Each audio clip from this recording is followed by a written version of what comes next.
बालों का गिरना एक आम समस्या होती चली जा रही है। चाहे शहरों की बात हो या गाँव की बात हो, हर जगह महिला-पुरुष किसी की भी बात करेंगे, सबके बाल गिर रहे हैं। आखिरकार ऐसा क्यों हो रहा है? क्या वजह हो सकती है? इन सब पर बातचीत करने के लिए हमारे साथ डॉक्टर दीपाली भारद्वाज जी हैं। आइए उनसे बात करते हैं। दीपाली जी, क्या बालों का गिरना बड़ा आम हो गया है? जी, बिल्कुल, बालों का गिरना बहुत ज़्यादा आम हो गया है, तभी हम देखते हैं कि कितने लोग हेयर ट्रांसप्लांट और अलग-अलग ट्रीटमेंट्स की तरफ जा रहे हैं। गंजापन कितना दिखाई देता है मार्केट में कहीं भी जाओ तो बट सबसे दुःख की बात जो है, लेडीज़ के लिए बहुत मुश्किल की चीज़ है ये, जो मैंने कोविड के बाद नोट किया है, जो इंक्रीज़ ऑफ हेयर फॉल है, वो महिलाओं में ज़्यादा देखा है मैंने। तो महिलाओं में ये आम समस्या होती जा रही है। क्या वजह नज़र आ रही है? सॉरी, ऐसा नहीं कि महिलाओं के लिए सिर्फ आम है, महिलाओं और पुरुषों दोनों में इक्वल है, मगर कोविड के बाद महिलाओं में ज़्यादा हेयर फॉल स्टार्ट हुआ है जितना पहले नहीं था। आदमियों में भी बड़ा है टेंडेंसी, ये नहीं कह सकते। और इसकी सबसे कॉमन वजह जो मेन की है वो तो है मेल पैटर्न बाल्डनेस, जो जेनेटिक होता है, मगर जो जिनके पेरेंट्स को 50 साल की उम्र में हुआ है वो उनके बच्चों की बाल्डनेस 20 साल पे आ रही है। उसका सबसे बड़ा कारण जिस एनवायरनमेंट में हम रहते हैं, पोल्यूशन जिसमें हम रहते हैं। और महिलाओं का जो रीज़न मैं मानती हूँ, वो कोविड का जो स्ट्रेस था, फर्स्ट लॉकडाउन, सेकंड लॉकडाउन, हम कितना भी मल्टीटास्किंग प्रोफेशनल लेडीज़ हों, बट हम लोग स्ट्रेस, हमारे बॉडी में स्ट्रेस हार्मोन ज़्यादा रिलीज़ होता है आदमियों की क्षमता से कंपेयर्ड। तो उस वजह से मुझे लगता है लेडीज़ में हेयर फॉल ज़्यादा हुआ है। और एक अमेरिका की स्टडी है जिसने प्रूव किया है कि जिन लोगों को कोविड हुआ था, उनके शरीर में एक पर्टिकुलर प्रोटीन की अब्जॉर्प्शन कम हो रही है। तो उस प्रोटीन की वजह से हमारी बालों की जड़ें कम स्ट्रॉन्ग बन रही हैं, जिसकी वजह से बाल ज़्यादा गिर रहे हैं। ये तो बड़ी समस्या हो गई, लेकिन इसका निदान क्या है? क्योंकि अगर अपने आप बाल गिर रहे हैं, तो एक तो तरीका है हम गंजे हो जाएँ, दूसरा तरीका है कि भई उसका निदान ढूँढें। क्या निदान कोई संभव है?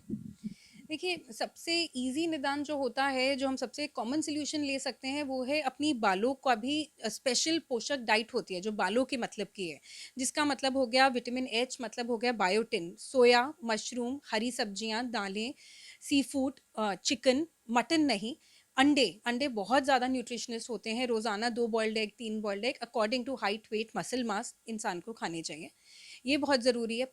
पानी जिससे हम बाल धोते हैं वो हमारा पोषक होना चाहिए। एज़ अ डर्मेटोलॉजिस्ट मैं देखती हूँ द्वारका साइड से, नोएडा से बहुत ज़्यादा, ग्रेटर नोएडा तक भी, गुड़गाँव से, जहाँ पे हार्ड वाटर है। बहुत लोग हैं जो कहते हैं हमारी सोसाइटी में, डॉक्टर हम अभी शिफ्ट हुए हैं, वो कहते हैं सॉफ्ट वाटर सॉफ्टनर लगा हुआ है, मगर वो वाटर सॉफ्टनर बहुत साल पहले लगा होता है। वो काम कर रहा है, नहीं कर रहा है। सो सबको अपना पर्सनल लेवल पे अपने पानी का ध्यान रखना चाहिए। हार्ड वाटर से आपके बाल ज़्यादा गिरेंगे, हार्ड एनवायरनमेंट से बाल ज़्यादा गिरेंगे, और डाइट को थोड़ा फ़ोकस करिए। डाइट की आप बात करते हैं, तो डाइट में जैसे आपने बताया क्या-क्या चीज़ें होती हैं। इसके अलावा जैसे बहुत लोग अंडे नहीं खाते हैं, तो उसका सब्स्टिट्यूट क्या है? देखिए, egg is actually a complete meal, so egg का सब्स्टिट्यूट तो मुश्किल होता है एज़ अ डर्मेटोलॉजिस्ट, बट हाँ, हरी सब्जी, मशरूम, सोया, इन सब के अंदर भी प्रोटीन, बायोटिन पाया जाता है। मगर हमारा जो नॉर्थ इंडियन कुकिंग स्टाइल है, उसके अंदर सबसे प्रॉब्लम ये है कि हम हर चीज़ को बिल्कुल डीप फ्राई कर देते हैं या फ्राई कर देते हैं। तो जहाँ हमने फ्राई किया, जितनी देर उसको गैस पे चढ़ाया हुआ है, तो उसका सारा न्यूट्रिशन भी उड़ रहा है। ये समझना बहुत ज़रूरी है। तो स्प्राउट्स खाएँ दालों की फॉर्म में, या दाल की सब्ज़ी भी खाएँ, वो भी बहुत अच्छा है। मगर हरी सब्जियों को भी थोड़ा बेक्ड, बॉइल्ड, ग्रिल्ड खाने की कोशिश करें, ना कि उसकी पूरी की पूरी सब्ज़ी बन जाए। तो मतलब थोड़ी-सी कच्ची रहे, जो हमें हमारा टेस्ट को थोड़ा कम करता है, तो न्यूट्रिशन ज़्यादा मिलेगा। दीपाली जी, एक और चीज़ हम समझना चाह रहे हैं, जब बालों की हम बात करते हैं, सबको लगता है कि बाल जो है, जैसे कहीं से निकल रहे हैं और जैसे आप बालों को पकड़ो तो ऐसा नहीं है कि आपको लगेगा उसके अंदर जान है, वैसे जान होती है या एक अलग तरीके की चीज़ें हैं। तो हमारे दर्शकों को ये समझाइए आखिरकार बाल होते क्या हैं? कहाँ से निकलते हैं? और जो उसका प्रोसेस होता है अगर उसको समझा दें तो लोगों को समझ में आएगा क्या है? जी।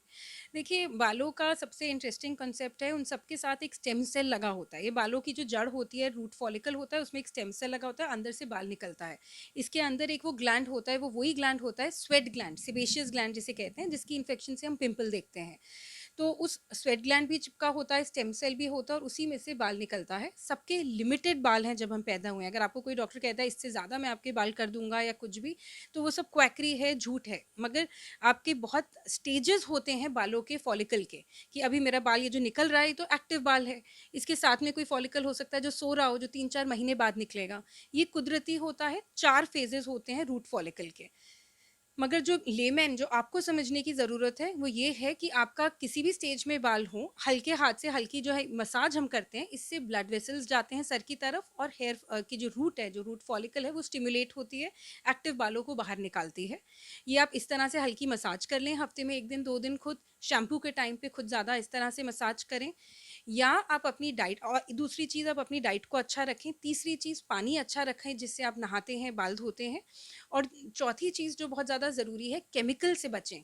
युवक-युविकाएँ हैं ये आजकल बालों को कलर को तो बस ऐसे ही समझते हैं जैसे हम लोग शायद चेंज करना या सोचते हैं, लिपस्टिक लगाना सोचते हैं, तो वो नहीं करना है। बहुत उसमें केमिकल्स होते हैं, बालों को ज़्यादा ना रंगें और बहुत ज़्यादा ज़रूरी है जो जेल, क्रीम, वैक्स वगैरह का फ़ैशन आ गया है उसको महीने में 1 दिन या लिमिट करें उसको 2 महीने में 1 दिन उतना कम यूज़ेज करें, रोज़ाना ना यूज़ करें वरना बाल बचेंगे नहीं 40-50 तक। आज की डेट में जो इस तरह का ट्रेंड चल पड़ा है लोग रियलाइज़ नहीं कर रहे हैं बट अगले 5 साल तक हमारी जितने भी बॉल्ड जितने भी गंजे लोग घूम रहे हैं उनकी क्वांटिटी डबल हो जाएगी। महिलाओं के बाल साइड से कम होते ही जा रहे हैं और ये कुछ ऐसी चीज़ें हैं जिसमें डर्मेटोलॉजिस्ट भी कुछ नहीं कर पाएगा। एक लिमिट तक ही ये पीआरपी और जो ट्रीटमेंट्स हम करते हैं वो काम करते हैं। एक बड़ी महत्वपूर्ण बात आपने कही कि अगर हम जो कलर करते हैं बालों का, तो उसमें मैं देख रहा था कि कुछ होता है अमोनिया फ्री, कुछ कहते हैं अमोनिया वाला है। ये कोई कुछ ऐसा होता है कि इसमें जो लोग कलर करते हैं, ख़ास तौर पे बहुत से लोग कलर करते हैं अब तो। तो उनके लिए कोई एडवाइस कि किस तरीके का कलर इस्तेमाल करें या नेचुरल जो चीज़ें हैं, जैसे बहुत लोग मेहंदी लगाते हैं या और भी चीज़ें हो सकती हैं, तो उनके बारे में कोई एडवाइस? जी, बिल्कुल देखिए, जो भी चीज़ जल्दी काम करती है उसमें ज़्यादा केमिकल होते हैं, ये ज़िंदगी का रूल है, जल्दी के पीछे नहीं भागना है। तो जितने भी कलर्स आते हैं 5 मिनट, 7 मिनट वाले उनको कभी ना यूज़ करिए, आप कितनी भी जल्दी में हो। तो कलर वो यूज़ करें जो धीरे-धीरे चढ़े और अगर आप रेगुलर कलर यूसेज करते हैं तो बहुत अच्छी बात है कि 2 बारी आप colour of course ammonia free वाला कोई भी ब्रांड उठाएँ, तो एक बारी आप हेना मेहंदी या ब्लैक मेहंदी यूज़ कर सकते हैं। बहुत लोगों को लगता है कि ब्लैक मेहंदी में केमिकल होता है, वो भी केमिकल फ्री वाले और आते हैं मार्केट में। तो मगर आप अगर ऑल्टरनेट करते रहेंगे तो बालों का डैमेज कम होगा। शैम्पू कोई भी आप यूज़ करें लोग कहते हैं कलर्ड हेयर वाला शैम्पू यूज़ करो, तो मैं अपने पेशेंट्स को कहती हूँ ऐसा कोई ज़रूरी नहीं है, मगर हफ्ते में 1 बार बच्चों का शैम्पू, बेबी शैम्पू यूज़ करें बालों के लिए, वो बहुत ज़रूरी है क्योंकि वो सबसे कम केमिकल वाले होते हैं। आपका ढेर सारा धन्यवाद ये तमाम जानकारी देने के लिए। शुक्रिया। तो यहाँ पर आप समझिए कि बहुत से लोग हैं उनको चिंता रहती है हमारे बाल गिर रहे हैं, गंजे हो रहे हैं और अगर आप ध्यान नहीं देंगे तो आने वाले दिनों में चाहे वो प्रदूषण हो या पानी हो, हर तरीके की चीज़ जिनमें पॉल्यूशन है या दिक्कतें आ रही हैं, वो कहीं न कहीं आपके बालों को भी प्रभावित कर रहा है। तो उससे बचने के लिए तमाम सुझाव डॉक्टर दीपाली भारद्वाज ने दिए हैं, उन पर अमल करने की ज़रूरत है। कैमरामैन हेमंत के साथ सिद्धार्थ, न्यूज़ स्टेशन, दिल्ली।